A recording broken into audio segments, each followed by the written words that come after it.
काल राम शिंदे असं बोलले की दोन्ही रोहित पवार आणि अजित पवार हे एकच आहेत, एकत्र घरी देखील नसतात आणि बाहेर देखील नसतात. आणि 2024 मध्ये याच नृत्याचे ते बळी पडले असं देखील त्यांनी मला वाटतं विधान परिषद सभापती राम शिंदे साहेब यांचा काहीतरी गैरसमज झालेला दिसतोय.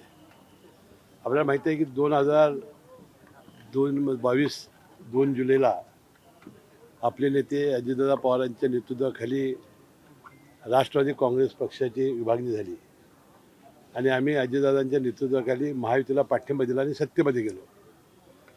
आता त्यानंतरचा काळ त्यांनी आठवला पाहिजे की नंतरच्या लोकसभेच्या निवडणुकीमध्ये एखाद्या कार्यकर्त्याचा बळी देण्याऐवजी त्यांनी स्वतःच्या पत्नीला उभं केलं सुप्रियाताईंच्या विरोधी. म्हणजे स्वतः त्यांच्या पत्नीला उभं केलं. निवडणुकीमध्ये काय झालं आपल्याला माहिती आहे. तर ह्यामध्ये डान्सचा कुठं विषय आला. त्यानंतर विधानसभेची निवडणूक झाली तर स्वतःच्या पत्नीच्या विरुद्ध त्यांना लढणं भाग पडलं. 1 लाखांनी त्यांचा पराभव झाला. म्हणजे असं घराण्यामध्ये राजकारण वेगळं आणि कौटुंबिक संबंध वेगळे. आता आपल्या मुलाच्या लग्नाला आमंत्रण दिल्यानंतर ते गेले आणि मग दोघांनी आनंद साजरा केला. याच्यामध्ये राजकारण कुठं आलं. मला शिंदे साहेबांचा काहीतरी गैरसमज झालेला दिसतोय. तर अजितदादा हा एक घाव आणि 2 तुकडे असतात. ते बोलणार तेच करणार. आता त्यांचा काय गैरसमज झाला असेल तर तो गैरसमज दूर करता येईल.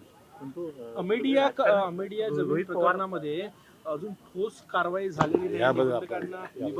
नंदुरबारमध्ये एक महत्त्वाचा प्रश्न आहे. सुरक्षित मातृत्व वाऱ्यावर आहे असा पद्धतीचा प्रश्न निर्माण होतोय, कारण का बाळंतपण अत्यंत भयानक पद्धतीने केली जातात. बाण ब्लेड याचा वापर केला जातो. कुठल्या हॉस्पिटलमध्ये? नंदुरबार जिल्ह्यामध्ये म्हणजे दुर्गम भागांमध्ये सार्वजनिक आरोग्य विभागाचा. आता तो त्यांना विचारला पाहिजे प्रश्न. आमच्याकडं शासकीय महाविद्यालय जे आहे ते आमच्याकडे आहे. त्यात असलं तर मी चौकशी लागेल. ग्रामीण भागापर्यंत ते मी आंबेडकर साहेबांना माहिती दिली.